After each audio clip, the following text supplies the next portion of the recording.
सभी का स्वागत है सबलाइन क्लासेस में। और finally UP higher education service commission ने अपनी एक नई वेबसाइट बना ली है। ऊपर लिखी है UPHESC2021.co.in और लॉगिन का पेज आपके सामने है। तो अभी ये चला तो नहीं है, अगर हम इसको देखें तो इधर लॉगिन एक्सेस जो है वो सब बंद है और रजिस्ट्रेशन लॉगिन सिर्फ देखने के लिए अभी पड़े हुए हैं। आज 1 मार्च है और यहाँ पे कुछ छोटी मोटी नोटिफिकेशन दी हुई है कि कैसे कैसे करना है, पेपर भरना है। तो कोई खास मुझे यहाँ पे दिखाई नहीं दिया कुछ, कोई डेट भी इम्पोर्टेंट नहीं है क्योंकि डेट भी अभी वही बताई जा रही है 25 फरवरी। तो 25 फरवरी तो 5 दिन हो गए। तो कुल मिलाकर नई वेबसाइट आपके सामने लॉन्च कर दी गई है, लेकिन एक एडवर्टीजमेंट एक्स्ट्रा डाल दिया गया है जिसको आप पढ़ो, टाइम इन्वेस्ट करो थोड़ा सा, तो आपको फीलिंग अच्छी आएगी कि हाँ भाई हमारे लिए एडवर्टीजमेंट आ चुका है। तो यहाँ से आप जब इसको क्लिक करोगे तो कुछ इस तरीके से आपके सामने ये एडवर्टीजमेंट आ जाएगा। तो इस एडवर्टीजमेंट को मैं आपको अभी एक्सप्लेन करता हूँ। मैंने डाउनलोड कर लिया है और साइड में एक सिलेबस का भी ऑप्शन इन्होंने ऑन कर दिया कि भाई जिसका जो सिलेबस है इसमें से देख ले। तो ये भी नहीं कि मेरा सिलेबस क्या है, मेरा सिलेबस क्या है, तो ये वाला सिलेबस है। और आप जानते हो जैसा कि मेरा जो हमारे क्लास का सिलेबस है, वो विषय है वो है एजुकेशन। तो एजुकेशन और बीएड से संबंधित जो भी सिलेबस होगा उसको हम पूरा कराएंगे नेट के साथ साथ, क्योंकि नेट के फॉर्म चल ही रहे हैं। तो यहाँ पर ये चीज़ ध्यान रखनी है कि हम एजुकेशन को एक्सप्लेन करेंगे, लेकिन आपका जो भी सब्जेक्ट है आप यहाँ से जाकर सिलेबस डाउनलोड कर सकते हैं। लिंक आपको मिल जाएगा डिस्क्रिप्शन बॉक्स में इस जो नई वाली वेबसाइट है उसका। तो चलिए एडवर्टीजमेंट में क्या क्या इंपॉर्टेंट है इसको जानने के लिए हम चलते हैं अपने पीडीएफ पर जो मैंने डाउनलोड कर ली है।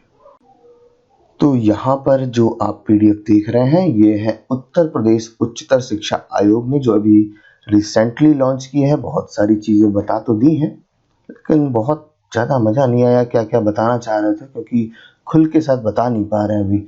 तो फिलहाल जो बताया है वो मैं आपसे शेयर कर लेता हूँ कि ऑनलाइन आवेदन रजिस्ट्रेशन प्रारंभ होने की तिथि जो कि 25 फरवरी है, जो कि अभी तक शुरू नहीं हुई है। और 25 फरवरी जो 2021 की डेट है, जो बता रहे हैं कि शुल्क जमा होने की प्रारंभिक तिथि है, वो भी अभी शुरू नहीं हुई है। 1 मार्च है आज। तो अब ये कब शुरू होगा ये तो अब जल्दी ही पता चल जाएगा, क्योंकि अब नई लॉन्च कर दी है। तो जाहिर सी बात है 1 या 2 दिन में लॉन्च भी हो जानी चाहिए, स्टार्टिंग हो जानी चाहिए। अब बात करते हैं, इसको आगे ले चलते हैं। लास्ट डेट याद रखिएगा 26 मार्च है, तो उम्मीद है इसको बढ़ाया जाना चाहिए, क्योंकि अब 26 मार्च जिस तरीके से 25 मार्च से शुरुआत की थी उस तरीके से उतने दिन कम हो गए। तो मुझे लगता है कि इसकी डेट भी बढ़ाई जाएगी। और यहाँ पे क्या क्या इम्पोर्टेंट है देख लेते हैं। तो वही कॉमन बात बताई गई है कि आवेदन करने हेतु ऑनलाइन पद्धति जो है वही स्वीकार की जाएगी। और इनकी जो मेन साइट है, वेबसाइट है UPHSC.online.org, तो उस पर अगर आप जाओगे तो यहाँ बता देंगे कि जो नई वाली वेबसाइट बनाई है उसका लिंक ये है, उस पर जाइए। ठीक है, जैसे जो भी अभी मैं आपको दिखा रहा था वो नई वाली है, और एक पुरानी वाली है जो जिसपे सब कुछ आगे पता चलेगा, मतलब वो भी चलेगी और फॉर्म भरने के लिए ये वाली जो वेबसाइट है वो लिंक में रहेगी। तो इसके बाद कई चीज़ें हैं जो इससे संबंधित हैं, किस तरीके से फॉर्म भरना है, गलती नहीं करनी है, वगैरह वगैरह यहाँ पे लिखा हुआ है। बात करते हैं आगे। खास बात जो है वो आपको बता दूं कि आवेदन पत्र में जन्म तिथि का उल्लेख न करने अथवा 27 मार्च 2021 को 62 वर्ष से अधिक आयु हो जाने पर आयु आवेदन सबमिट नहीं होगा। मतलब अब 62 वर्ष तक आप फॉर्म डाल सकते हैं, इसके बाद फॉर्म डालना कोई मतलब भी नहीं है। तो 62 साल जो ये भाई साहब बता रहे हैं वेबसाइट वाले, वो कह रहे हैं कि आप 27 मार्च को 62 वर्ष के हो जाने चाहिए, मिनिमम एज नहीं है। तो आप जो भी आपकी क्वालिफिकेशन है, अगर आपकी मिनिमम एज कितनी भी है आप पूरी कर सकते हैं, कर चुके हैं, तो आप फॉर्म भर सकते हैं। ओके, तो यहाँ पर फिलहाल 62 वर्ष वाला जो बताया गया है ये चीज़ ध्यान रखिएगा। बात करते हैं इसकी मेन मुद्दे की कि हमारी फीस क्या है। तो भाई सामान्य और ओबीसी को मतलब घर की फीस देनी है, 2000 रुपये यहाँ पे देने हैं। और अनुसूचित जनजाति को भी ठीक ठाक फीस देनी है, मतलब 1,000 उनको भी देनी है। यहाँ पर किस किस तरीके से आप फॉर्म में भर सकते हैं अपनी ऑनलाइन फीस, उसका एक छोटा मोटा स्टेटमेंट दिया हुआ है। तो यहाँ पे मेन मुद्दा ये है कि फीस कितनी पड़ रही है, तो ध्यान रखिएगा। जिस मान लीजिए आपने 2 विषय में नेट निकाल रखा है या आपने 2 विषय से पीजी कर रखा है, तो जो भी आपने कर रखा है ना, तो जिसमें आपको वाकई में कॉन्फिडेंस हो उसी का फॉर्म भरिए, क्योंकि पेपर 99% एक ही दिन होगा। तो ये मत सोचिएगा कि अलग अलग दिन पेपर दे देंगे। यहाँ पर रिक्तियों का विवरण है कि किस किस तरीके की जो हमारी जगह निकली है उसमें। तो यहाँ पर 2000 जगहें हैं जो यहाँ पर श्रेणीवार आपको दिखाई दे जाएंगी। तो 2000 सबके लिए नहीं है, किसी में 40 है, किसी में 50 है, किसी में 100 भी है, वो अपने हिसाब से है, अपने विषय के हिसाब से। तो अब हम बात करते हैं आगे चल के कि वेतन कितना मिलेगा जब आपकी ज्वाइनिंग हो जाएगी। तो सहायक आचार्य यानी कि असिस्टेंट प्रोफेसर की बात हो रही है। यहाँ पर 15,600 का ग्रेड पे लिखा हुआ है, मतलब 6,000 का ग्रेड पे लिखा हुआ है। 15,600 39,000 यानी कि कुल मिला के लगभग 70,000 के आसपास बैठेगा जाके। तो कुल मिलाकर ये आपकी जब ज्वाइनिंग हो जाएगी तब की बात हो रही है। ओके, अब यहाँ पे आरक्षित श्रेणी के लिए आवेदकों के लिए निर्देश दिए हुए हैं, जो कि लगभग आपको पता ही होते हैं कि क्या क्या आपको अपने कागज लगाने हैं, कौन कौन से लोग आरक्षित होने का दावा कर सकते हैं, ये सब चीज़ें यहाँ पर लिखी हुई हैं। और मोस्टली जो भी यहाँ पर आरक्षित होने की बात कही गई वो उत्तर प्रदेश से संबंधित है कि आप उत्तर प्रदेश के निवासी होने चाहिए और उसी में आपको फ़ायदा मिलेगा। जो भी लोग आरक्षित वर्ग के हैं इस लाइन को पढ़ सकते हैं। तो ये PDF आपको बहुत आसानी से वेबसाइट पर मिल जाएगी, जिसका लिंक डिस्क्रिप्शन बॉक्स में दिया हुआ है। तो यहाँ पर उत्तर प्रदेश के आर्थिक रूप से कमजोर अभ्यर्थियों को ही उक्त वर्ग का लाभ मिलेगा, मतलब जो EWS का लाभ मिलेगा वो उत्तर प्रदेश के होंगे, उन्हीं को मिलेगा, अन्यथा किसी को नहीं मिलेगा। तो यहाँ पे बहुत सारे बातें लिखी हुई हैं। मैं मुद्दे पे आता हूँ। अनिवार्य शैक्षिक योग्यता, तो आचार्य पद के लिए, मतलब आचार्य जी तो बनेंगे ही आप, क्योंकि असिस्टेंट प्रोफेसर की हिंदी यहाँ पे सहायक आचार्य लिखी हुई है। तो वो न्यूनतम शैक्षिक अर्हताएं क्या है असिस्टेंट प्रोफेसर की न्यूनतम अर्हताएं। तो यहाँ पे मैं आपको बता दूं, आपको बहुत अच्छे से पता है, आपने नेट अगर क्वालिफाई किया है तो आपको पता होता है कि आपको अपने विषय में 55% मार्क्स होने चाहिए पीजी में, जिस विषय से भी आप कर रहे हैं। ठीक है, तो मास्टर्स डिग्री आपने 55 डिग्री पे किया हो। उसके बाद जो भी आपने नेट वगैरह क्वालिफाई किया है, नेशनल एलिजिबिलिटी टेस्ट, वो तो आपके पास होना ही चाहिए, चाहे वो UGC का हो या CSIR का हो, या कि आपका जो सेट या स्लेट होता है जो मोस्टली यूपी में नहीं होता है, तो वो भी होना चाहिए। तो उन्होंने लिख तो दिया है लेकिन यूपी में होता नहीं है। तो ये पे यहाँ पर एक प्रॉब्लम यहाँ पर आ रही है कि आपको नेट ही क्वालिफाई होना चाहिए, क्योंकि जहाँ होता है वो मान्य इसलिए नहीं है क्योंकि उन्होंने कहा है कि यूपी से बाहर वाला जो सेट या सिलेक्ट होगा वो नहीं माना होगा, मतलब who are have awarded PhD degree. तो नहीं तो PhD के बारे में बता रहे हैं। तो PhD के बारे में यहाँ पर लिखा हुआ है कि आपका जो PhD हुआ हो वो रेगुलेशन 2009-2016 के अंडर हुआ हो। तो जो भी PhD वाले लोग हैं वो ध्यान से इस फॉर्म को भरें कि क्योंकि उनका PhD इस रेगुलेशन के अंतर्गत आता है या नहीं आता है, ये चीज यहाँ पर देखने वाली है। काफी कुछ लिखा भी है, कुछ पॉइंट्स भी लिखे हैं PhD के बारे में, जैसे the PhD degree candidate been awarded in a regular mode, PhD thesis has been evaluated by at least external examiner, मतलब 2 एक्सटर्नल एग्जामिनर हो तब जाके आपकी PhD डिग्री वहां पे मान्य होगी। ऐसे ही यहाँ पे 4-5 पॉइंट लिखे हुए हैं, तो अगर आप इन पॉइंट में फिट बैठते हैं तभी आप एलिजिबल होंगे। तो अगर आप नेट क्वालिफाई हैं तो आपको फिलहाल कोई प्रॉब्लम नहीं है, लेकिन PhD में काफी कुछ रूल यहाँ पे बने हुए हैं। बात करते हैं आगे कि यहाँ पर क्या लिखा हुआ है। Net select shall also not be required for such master program in discipline for net set slate is not conducted by UGC। तो भाई ये कह रहे हैं कि जिन सब्जेक्ट में नेट होता ही नहीं है, चाहे वो UGC का हो, चाहे सेट का हो, चाहे CSIR का हो, तो जब होता नहीं है तो वो लोग जो है फ्री हैं, वो सिर्फ PG किए हुए हैं तो उनका काम चल जाएगा।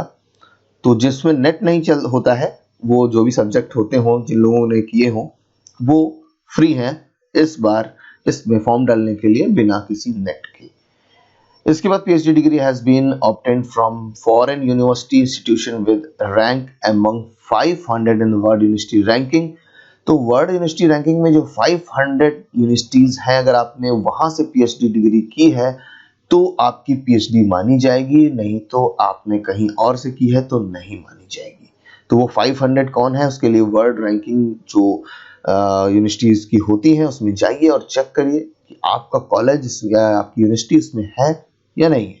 ओके, यहाँ पर जो बात लिखी हुई है एलिजिबिलिटी जो मैंने आपको बताई कि मास्टर डिग्री विद 55% मार्क आपको चाहिए ही चाहिए, और कुछ स्केल यहाँ पे बनाए गए हैं हर चीज़ के, वहाँ ये आप पढ़ोगे अपने आप तो ज़्यादा बेटर रहेगा, क्योंकि इन्होंने दोहरा दिया है मुझे लग रहा है और कुछ नहीं किया है। जो चीज़ मैं अभी बता रहा था वही चीज़ सेम लिख दी है इन्होंने, तो मुझे लगता है इसको नीचे चल के नई लाइन पढ़नी चाहिए मुझे।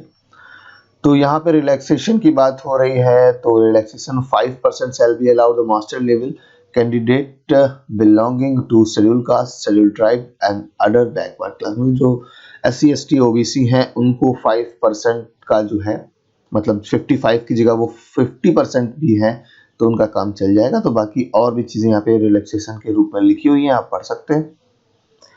तो यहाँ पर relaxation 5% provided from 55% 50 of the mark the PhD degree holder. तो यहाँ पे जिन लोगों ने डिग्री की है, PhD डिग्री की है 19 सितंबर 1991 से पहले, तो मुझे नहीं लगता 1991 वाले अभी जॉब नहीं कर रहे होंगे, तो वो तो कहीं ना कहीं अच्छी जगह जॉब कर ही रहे होंगे जिन्होंने 1991 में PhD की होगी। तो वो फिलहाल अगर अभी भी जॉब नहीं कर रहे हैं तो इसमें फॉर्म भर सकते हैं, उनको भी रिलैक्सेशन मिलेगा 5%। तो चलते हैं नीचे, तो कुछ चीज़ें लिखी हुई हैं कि अगर आप मान लीजिए किसी हिंदी विषय से डाल रहे हैं तो आप क्या हो सकते हैं, मतलब ऐसा नहीं सिर्फ हिंदी लिखा हो, अगर आपके पास लिंग्विस्टिक्स भी है तो भी आप हिंदी के लिए हैं। उर्दू के लिए कोई स्पेशलाइजेशन नहीं लिखा है, मतलब आप उर्दू से जुड़े हुए हैं तो आप उर्दू से फॉर्म डाल सकते हैं पीजी में। इंग्लिश में 2 टाइप की इंग्लिश की बात हो रही है, तो यहाँ भी आपको फायदा मिलेगा। जो 2 टाइप की इंग्लिश है, अप्लाइड इंग्लिश एंड लिंग्विस्टिक्स, तो उनको भी इंग्लिश से ही भरना है। संस्कृत, चित्रकला, संगीत, इतिहास, एशियन कल्चर में भी एक कंडीशन दी हुई है, तो वो भी अपना देख सकते हैं। भूगोल, मनोविज्ञान, शिक्षा शास्त्र, दर्शन शास्त्र, मानव शास्त्र, समाज शास्त्र, तो जी ये सब्जेक्ट तो ओपन है। जिन्होंने जियोग्राफी से किया है तो वही पढ़ सकते हैं। इस तरीके से यहाँ पर आपके दिए हुए हैं। इसमें एग्जैक्टली यहाँ भी लिखना चाहिए कि वो उनके पास क्या कंडीशन है, और उनके पास अगर डबल कंडीशन बनती है तो उनके में क्या है। तो मैं भी, मुझे लगता है कि एक और नोटिस आनी चाहिए जिसमें हर चीज़ क्लियर यहाँ पे मेंशन होनी चाहिए। तो लेकिन सबको पता है कि अपने विषय में आप नेट क्वालिफाइड हैं, आप डाल सकते हैं, दैट्स इट। ऐसे ही अर्थशास्त्र, राजनीति शास्त्र, यहाँ पे भी 2 विषय लिखे हुए हैं, और व्यावसायिक अर्थशास्त्र भी लिखा हुआ है अर्थशास्त्र में। गृह विज्ञान है तो इसमें food and nutrition, clothing, textile, human development, ये जो लोग हैं ये भर सकते हैं। आई थिंक ह्यूमन डेवलपमेंट से जो लोगों ने MBA वगैरह किया है तो वो यहाँ पर गृह विज्ञान से भर सकते हैं। बीएड, तो बीएड जो कि हमारा शिक्षा शास्त्र से जुड़ा हुआ विषय है, यहाँ पर थोड़ा सा ये सोचने वाली बात है कि बीएड में इन्होंने कोई कंडीशन नहीं लगाई है। तो मेरा मानना यही है कि बीएड में अगर आप एमएड हैं और एमएड के साथ अगर आपने कोई पीजी किया है, क्योंकि 2 एमएड के साथ एक पीजी मतलब जरूरी होता है, तो वो 55% के साथ होना चाहिए। सब्जेक्ट मेंशन नहीं है, तो आई थिंक सब्जेक्ट उन्होंने मेंशन नहीं किया है, तो कोई भी आप किसी भी विषय से आपने पीजी किया हो वो वैलिड होगा। और दूसरी चीज़ ये है कि कभी कभी ये भी होता है कि अगर आपने एजुकेशन से एमए किया है साथ में एक और पीजी किया है तो वो भी यहाँ पे कंडीशन बनती है। तो इसीलिए सारी कंडीशन यहाँ पे लिखनी चाहिए थी कि वो कंडीशन वैलिड है या नहीं है। तो फिलहाल तो मैं ये मान के चलता हूँ, अगर आप एमएड हैं प्लस 55% पीजी भी हैं वो, और नेट हैं एमएड से यानी कि एजुकेशन से, तो आप बीएड में भर सकते हैं। ओके, तो ये चीज़ फिलहाल देखते हैं आगे जब फॉर्म शुरू हो जाएगा तो नोटिस आनी चाहिए एलिजिबिलिटी क्राइटेरिया के लिए। उसके बाद वाणिज्य है, रसायन शास्त्र है, सबके एक अलग अलग दिए हुए हैं। जैसे बॉटनी है तो वहाँ पे प्लांट साइंस वाले भी डाल सकते हैं। जीव विज्ञान में जो है वो तो एनिमल साइंस होती है। जैव जीव रसायन बायोकेमिस्ट्री के बारे में बहुत सारे यहाँ पर चीज़ें दी हुई हैं, बायोकेमिस्ट्री, बायो इन्फॉर्मेटिक्स, गणित में सिर्फ गणित से आप एमएससी हो, भौतिक, सांख्यिकी, भूगर्भ विज्ञान, कृषि विज्ञान एमएससी हो, प्लांट फिजियोलॉजी से पीजी, क्रॉप फिजियोलॉजी से। इस तरीके से आपके जो भी सब्जेक्ट हैं यहाँ पर आप देख सकते हो कि आपका सब्जेक्ट यहाँ पर आप किस में मैच आएंगे। मतलब कृषि से कई संबंधित हैं यहाँ पे, देखिए कृषि प्रसार अलग है, कृषि अर्थशास्त्र अलग है, तो एग्रीकल्चर में आपने किस चीज से एग्रीकल्चर किया है, एमएससी किया है, तो वो आप किस में डाल सकते हैं यहाँ पे देखना ज्यादा जरूरी है ना। जैसे पादप रोग यानी कि प्लांट पैथोलॉजी अलग है, तो एमएससी प्लांट पैथोलॉजी का आपका अलग चैप्टर यहाँ पे चलेगा। तो यहाँ पे पशुपालन के लिए भी कई चीजें दी हुई हैं, एमएससी एनिमल साइंस वगैरह। भूमि संरक्षण सॉइल का अलग दिया हुआ है। कृषि मतलब फिर से आ गया एग्रीकल्चर, तो उसके लिए भी बहुत, एग्रीकल्चर वालों के लिए बहुत सारी यहाँ पर चीजें दी हुई हैं। एग्रीकल्चर वाले विशेष तौर से ज्यादा ध्यान से यहाँ पे फॉर्म डालेंगे, तो यहाँ पे विषय बहुत सारे हैं। तो कुल मिलाकर अब मुझे उम्मीद है कि आप अपने विषय को यहाँ पे अच्छे से चुनाव कर चुके होंगे कि आपको किस में फॉर्म डालना है। इसके बाद कोई खास चीज यहाँ पर नहीं दी है, इसके बाद सिर्फ ये बताना है कि कैसे आपको पेमेंट करना है, कैसे पोर्टल पर रजिस्ट्रेशन करना है। यहाँ पे एक छोटी सी गलत चीज लग रही है मुझे, इस विज्ञापन में आचार्य पद के लिए 25 फरवरी से 26 फरवरी तक 2021 तक कराया जा सकता है। तो मतलब कुछ बहुत जल्दबाजी में नोटिफिकेशन बनाया गया है, तो चीजें कहीं ना कहीं यहाँ पे मिसप्रिंट भी हैं। और फिलहाल जो हमारे सामने है मैं उसको आपके सामने शेयर कर रहा हूँ। बाकी चीजें यहाँ पे लिखी हुई हैं, सब कुछ आप किस तरीके से फॉर्म भरेंगे, क्या क्या अपनी प्रक्रिया रखेंगे इसमें, ये सब कुछ यहाँ पे दिया हुआ है। तो विशेष कुछ अब बताने योग्य इसमें है नहीं जो मैं आपको बताऊं, क्योंकि नोटिफिकेशन बहुत बड़ा है। और यहाँ पर अब इम्पोर्टेंट थिंग आती है चयन का आधार, मतलब क्या क्या होगा। तो चयन का आधार है लिखित परीक्षा एवं साक्षात्कार, ठीक है। तो लिखित परीक्षा एवं साक्षात्कार है, तो कैसे कैसे लिखित परीक्षा होनी है। तो लिखित परीक्षा में उत्तीर्ण अभ्यर्थियों को साक्षात्कार के लिए आमंत्रित किया जाएगा। लिखित परीक्षा हेतु एक वस्तुनिष्ठ प्रश्न यानी कि सामान्य ज्ञान का प्रश्न होगा, और जो आपका दूसरा वैकल्पिक है वो भी होगा। तो यहाँ पे दो टाइप के प्रश्न आएंगे। लिखित परीक्षा के लिए 200, जिसमें सामान्य ज्ञान के लिए 60 और वैकल्पिक के लिए 140 अंक होंगे। तो मतलब आपके 60 का मतलब 30 सामान्य ज्ञान के प्रश्न होंगे, और जो आपका विषय है उससे संबंधित 100 नंबर के प्रश्न, माफ कीजिएगा 130 70 नंबर के लगभग आपके क्वेश्चन होंगे, 70 क्वेश्चन होंगे। उसके बाद साक्षात्कार होगा जो 30 अंक का होगा। और खास बात यह है कि जो चयन प्रक्रिया होगी वो 200 + 30 के हिसाब से देखी जाएगी। ये नहीं कि सिर्फ आपका साक्षात्कार यानी कि इंटरव्यू देख लिया गया है उसके हिसाब से, नहीं, सब कुछ होगा।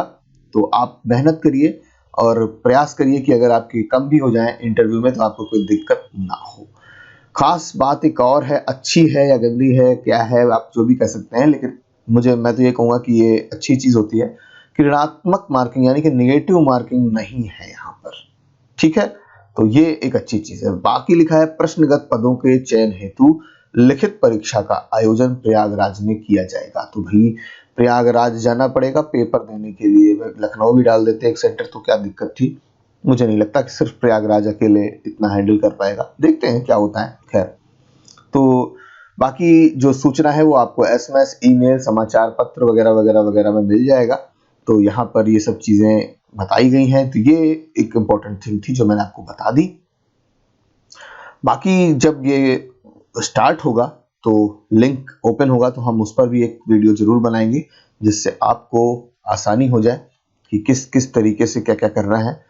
यहाँ पे कुछ ऑनलाइन आवेदन पत्र में 2 प्रतियों के साथ आयु, शैक्षिक योग्यता में पुष्टि में निम्नांकित अंक पत्र, प्रमाण पत्र, उपाधि व स्वप्रमाणित 2 प्रतियां साक्षात्कार के समय प्रस्तुत करनी होगी।